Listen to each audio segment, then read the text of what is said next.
And how did people. Okay, so मैं वापस आ गई हूँ एक नए वीडियो के साथ में। इसमें मैं आपको ये बताने वाली हूँ कि मैंने कितने सारे टेस्ट दिए थे एंड मैंने उसका मोस्ट इम्पॉर्टेंटली एनालिसिस कैसे किया था। सो ओके, आप देख ही सकते हो कि मैंने इतने सारे टेस्ट दिए थे गाइस, बाप रे, मतलब सच में बहुत सारा था ये। और in total for count I think ये टोटल 200 टेस्ट पेपर हैं, जिसमें ऑनलाइन और ऑफलाइन सारे इंक्लूडेड हैं। जिसमें सब मैंने ऐसे आकाश की टेस्ट सीरीज दी है, और ये न्यू लाइट की टेस्ट सीरीज है, फिर मैंने ये फिजिक्स वाला की टेस्ट सीरीज भी दी है, एंड मैंने यहाँ पे ये एलएन की टेस्ट सीरीज दी हुई है, और मैं यहाँ ये ना ओएमआर के साथ दिया करती थी। एंड देन मैंने बायोमेंटर्स की भी टेस्ट सीरीज दी हुई है, देखो बायोमेंटर्स की टेस्ट सीरीज।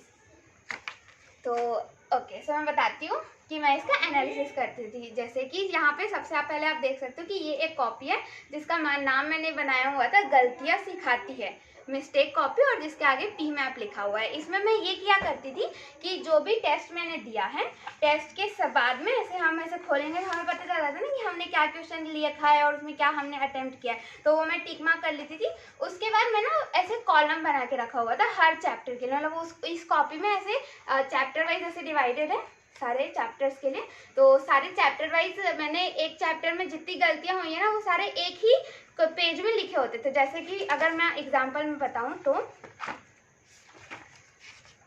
ये है unit and dimension of basic maths की गलती, मतलब ये सारी गलतियां मैंने इकट्ठा की थी कर करके जो कि मैंने ऑनलाइन टेस्ट और ऑफलाइन टेस्ट में जितनी भी गलतियां हैं ना उन सभी को मैंने एक पेज में लिखा हुआ था। ऐसे ही मैंने सारे चैप्टर्स के लिए लिखा हुआ था। जैसे कि ये काइनेमेटिक्स की सारी गलतियां एक ही पेज में।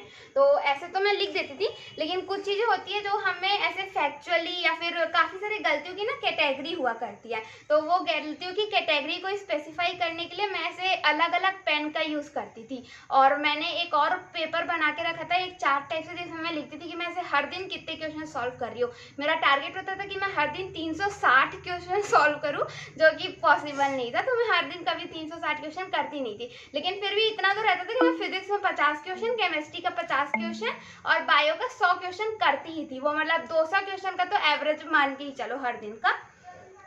और फिर जो लास्ट का टाइम आ गया था ना, उसमें तो जो तो टेस्ट दी है ना, मतलब जिस लेवल पे, मतलब हर दिन पे 2-2 टेस्ट, और 2-2 टेस्ट का एनालिसिस भी हो जाता था। दिन भर में कुछ पढ़ाई नहीं करती थी, सिर्फ 2 टेस्ट देती थी और उसका एनालिसिस में ही टाइम निकल जाता था। लेकिन एक चीज याद रखना, जो क्वेश्चन गलत होगा ना उसको इस नजर से देखना कि तुम्हें उस क्वेश्चन से बदला लेना, मतलब उसके बाद अगर जिंदगी में वो क्वेश्चन तुम्हें दिख गया ना तो वो गलत नहीं होना चाहिए, बता रही हूँ। और फिर ऐसे अगर करते रहोगे ना तो हर क्वेश्चन ऐसे कंप्लीट हो जाएगा कि सारा एकदम अच्छे से हो जाएगा।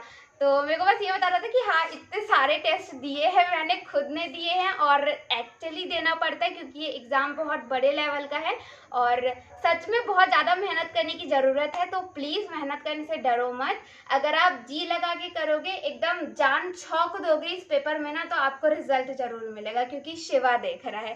Thank you so much.